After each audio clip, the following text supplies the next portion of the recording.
یہ سیکھنا چاہیے تاکہ کوئی غلطی کی گنجائش نہ رہے۔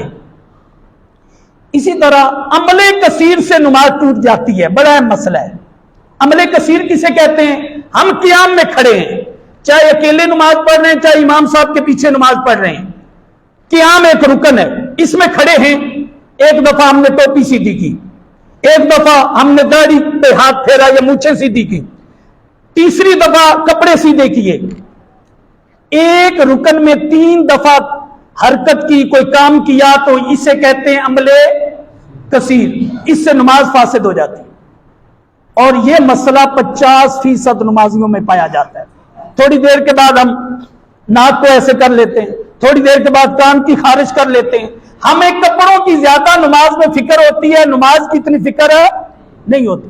میری گزارش یہ ہے، یہ سبق یاد کریں کہ ایک رکن میں بار بار کھانسنے سے بھی پھر تھوڑی دیر کے بعد، ضرورت نہیں، مجبوری ہے تو پھر اجازت موجود ہے، بیمار ہے، لیکن ویسے ہی بندہ کہے تو اس سے نماز فاسد ہو جائے گی، بڑا اہم مسئلہ ہے۔ اسی طرح ہم نے کرتا پجامہ تے باندھا ہوا ہے، لیکن اس کے ساتھ بار بار کھیل رہے ہیں، بار بار اس کے ساتھ کھیل رہے ہیں، جیسے میں نے پہلے اشارہ کیا کپڑوں کے ساتھ کھیلنا۔ اسی طرح ناپاک جگہ پر ہاتھ رکھ کر نماز پڑھنا یا ناپاک جگہ پر نماز پڑھنا، وہ بھی نماز کو فاسد کر دیتا ہے۔ نماز کی حالت میں اگر سطر کھل جائے، بندہ کے جسم سے کپڑے اتر جائے تو نماز فاسد ہو جاتی۔ نماز کے اندر کھانے پینے سے نماز فاسد ہو جاتی۔ بالخصوص ہمیں سحری اور افطاری کے وقت کوشش کرنی چاہیے کھانے کے بعد اچھے طریقے سے کلی کریں، مسواک کریں، پانی کو بار بار منہ میں پھیریں تاکہ کوئی شے منہ کے اندر اگر چنے کے برابر کوئی شے اندر رہ گئی، ہم نے بعد میں نماز کے اندر اسے چبا لیا، کھا لیا، نماز فاسد ہو جائے گی۔ اسی طرح کعبے شریف سے ہمارا سینہ یا چہرہ پھر گیا تو نماز فاسد ہو جائے گی۔ نماز کے اندر بندہ چلنا پھرنا شروع کر دے، نماز فاسد ہو جاتی۔ ہاں اگر کوئی اکیلا امام کے ساتھ نماز پڑھ رہا ہے، پیچھے سے کوئی نمازی آتا ہے، وہ اسے اشارہ کرتا ہے بندہ پچھلی صف میں چلا جائے، تو اس سے نماز پہ کوئی اثر نہیں پڑے گا، ویسے چلنا پھرنا جائز نہیں۔ ایک نماز سے دوسری نماز میں منتقل ہونے سے نماز فاسد ہو جاتی۔ ہم نفل پڑھ رہے تھے، تکبیر شروع ہو گئی، ہم نے نفل کو وہیں پہ چھوڑا اور فرضوں میں جا کے شامل ہو گئے، تو اب نفل ہم پہ واجب بھی ہو جائیں گے اور وہ نماز پچھلی ساری کی ساری ضائع بھی ہو جائے گی۔ اب اس نماز کو نئے سرے سے ادا کرنا ضروری ہے۔ اسی طرح نماز کی حالت میں رونے سے نماز فاسد ہو جاتی۔ اگر تو قرآن سنتے ہوئے ہمیں ترجمہ یاد ہے، ترجمے پہ توجہ ہوئی، آخرت کی یاد آئی، اللہ کا ڈر محسوس ہوا، پھر اگر رونا آیا تو پھر کوئی حرج، کوئی اور خبر سن کر اگر روئے تو نماز فاسد ہو جائے گی۔ نماز میں بے ہوش ہو جائے بندہ تو اس سے نماز فاسد ہو جاتی۔ نماز میں کہکا لگا کے ہنسنا، یہ وضو کو بھی توڑ دیتا ہے اور نماز کو بھی توڑ دیتا ہے۔ نوجوان بھائیوں کی توجہ چاہوں گا اس مسئلے پر، جو میری طرح سال کے بعد مسجد میں آتے ہیں نا، وہ پھر شرارتیں کرتے ہیں، وہ پھر نمازوں میں ایک دوسرے کو دھکے وغیرہ دیتے ہیں، تنگ کرتے ہیں، بعض دفعہ ہنسی اونچی آواز سے نکل جاتی ہے۔ کہکا لگا کر ہنسنے سے وضو بھی ٹوٹ جاتا ہے اور نماز بھی۔ کہکا لگا کر ہنسنے کی تعریف یہ ہے، آپ ہنسے اس آواز سے کہ ساتھ والے کو پتا چلا کہ آپ ہنس رہے ہیں، تو اسے کہتے ہیں کہکا لگانا۔ اگر وضو ٹوٹ جائے تو وہیں پہ نماز بھی ٹوٹ جاتی ہے۔ ہمارے ہاں یہ بھی کمی ہے، آج تک میں نے کسی بندے کو نہیں دیکھا کہ وہ نماز سے نکل گیا ہو کہ میرا وضو ٹوٹ گیا ہے۔ ہم جو صبح والا وضو ہوتا ہے، سارا دن جنازے بھی اسی سے پڑھتے ہیں اور سارا دن اسی پہ گزارا کرتے ہیں۔ بغیر وضو نماز پڑھنا خود گناہ کبیرہ ہے، اور جو اسے جائز سمجھ کے پڑھے وہ دائرہ اسلام سے خارج ہو جاتا ہے، اس لیے کہ اس نے رب کی عبادت کی توہین کی، اور اللہ کی عبادت کی توہین بندے کو کفر میں لے جاتی ہے۔ عورت اگر پاس کھڑی ہے نماز کی حالت میں